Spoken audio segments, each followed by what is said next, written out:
Good day, welcome back to Legend Knows Football, where a football lesson awaits. Let me give you the roundup of what's been happening so far in the transfer window. Please stay tuned as we get into our first slide. As per Ben Jacobs, Eddie Howe on Alexander Isak. He's still our player. He's contracted to us. We, to a degree, control what's next. I'd love to believe all possibilities are still available. We've received no formal offer. My wish has always been he stays, but that's not in my full control. So it seems like the coach really wants Isak to stay. I think the coach knows that Isak has been a major part of why Newcastle has been so successful in the past years, and I think Isak leaving is a huge dent in the project that Newcastle is trying to build there, the team that they are trying to build. But anyways, we will keep our eyes on that and see. So far, it's only Liverpool that's in the race for Isak, and he wants Liverpool, so we will see how far the situation develops. Let's get into the next slide. As per Chelsea Dodgers, several PL clubs have inquired about Kiernan Dewsbury Hall. Chelsea will only consider a permanent sale and will demand a fee of £30 million. At S Johnson Sport #CFC. So we are looking to offload Dewsbury Hall on a permanent deal. Hopefully we can get someone to get him off our books very soon. And yeah, I think there's still him, Sterling, and a few others that needs to be offloaded, but we will keep an eye on that. Let's move. This is on some Manchester United news per Ben Jacobs. Manchester United exploring both Benjamin Sesko and Ollie Watkins' efforts. Efforts currently framed around those two, as Laurie Whitwell called. As reported, Ollie Watkins' talks already taken place. Villa prefer to keep and won't entertain a sale without a replacement. They value Watkins at £60 million, but United think a deal could be possible for less if Villa find another striker. Manchester United also exploring Sesko in a move driven by Christopher Vivel. Leipzig still asking for €80 million plus. Manchester United FC face competition from Newcastle, who are currently advanced in discussions, both clubs hoping the price drops closer to €70 million. A bid for Nicholas Jackson remains unlikely. Currently, not a deal Manchester United are working on due to the cost. Jackson is on the radar of so many clubs, but we will see how that develops. Manchester in the market for a striker, which they so desperately need, since the striker that they have is not of high quality as the previous season has shown. Let's move on to slide number 4. Chelsea Dodgers. Chelsea have set the asking price for Armando Broja at £25 million. So we are looking to offload him also. That's another striker. If any other team is desperate for a striker, Broja is there, available for £25 million. You won't break the bank for that. Let's go into the next slide. This is on Ben Chilwell. Chelsea are struggling to offload Ben Chilwell. No club has come in for the left back yet. Imagine, not so long ago, Ben Chilwell was actually a good left back, high in demand left back.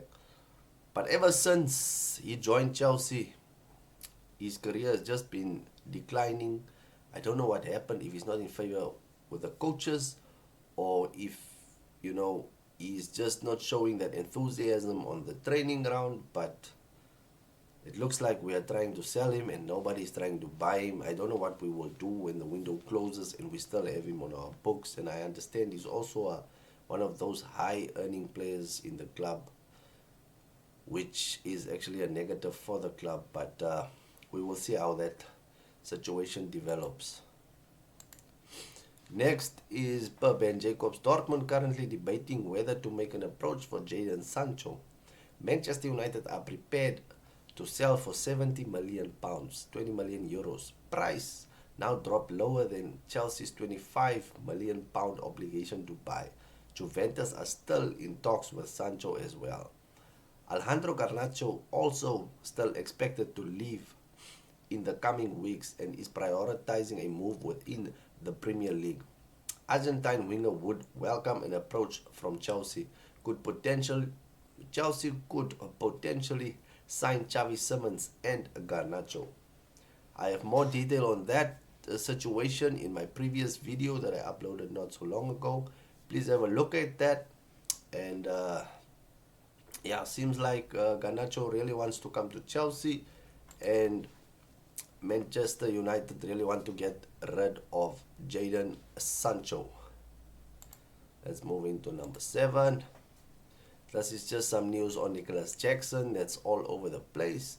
As per Simon Phillips, Nicholas Jackson is in the slightly strange situation of being on the list of most clubs but nobody's number 1 target at Met Law. Jackson definitely will be on the list, but I think he's the last option for any club out there, since his reputation in front of goal has been awful. Even though, you know, his XG or statistics, whatever they call that, you can just see that Jackson, when he gets in front of goal, simple chances, you know, he doesn't really convince you in terms of scoring all the chances that he gets. But hopefully there's a team that will come in and pay the price to get him off Chelsea's books. Let's go on to the next slide. This one is on Manchester City. As per Fabrizio Romano, Man City and Burnley have signed all documents of 27 million deal for James Trafford. Player set to sign today after medical on Monday. He's the new MCFC goalkeeper. So is this related to Ederson leaving Man City, or are they expecting Ederson to actually leave? If so, maybe we can buy Ederson. You don't know. He's quite a good goalkeeper, and we want to play out from the back, so Ederson wouldn't be a bad choice. Although sometimes he also makes funny mistakes. But we will see how that goes. Let's go on to the next one. Nottingham Forest, as per Ben Jacobs. Nottingham Forest have had a £25 million bid rejected for James McAtee. Manchester City position remains McAtee can only leave for a figure closer to £42 million package received when Cole Palmer left for Chelsea. Pep Guardiola prefers to keep McAtee, but an exit will be sanctioned if the player asks to leave and the club's valuation is met. I think Guardiola learned his lesson with Cole Palmer. He doesn't want to make the same mistake, even though they will accept the offer close to what we paid for Palmer. But I think in the back of his mind, he's thinking maybe this boy is also going to turn into a game changer, a superstar, and he doesn't want to lose the boy just for less than what he will actually be worth in the future. Let's get into the final slide, which is Alejandro Garnacho would welcome an approach from Chelsea, who could potentially sign Xavi Simons and Garnacho. I think this is just a rinse and repeat with these journalists. So yeah, we will keep an eye on that. Thank you for watching. Stay tuned to the channel. Leave a like and subscribe. Comment. Have a blessed day and God bless. Stay safe.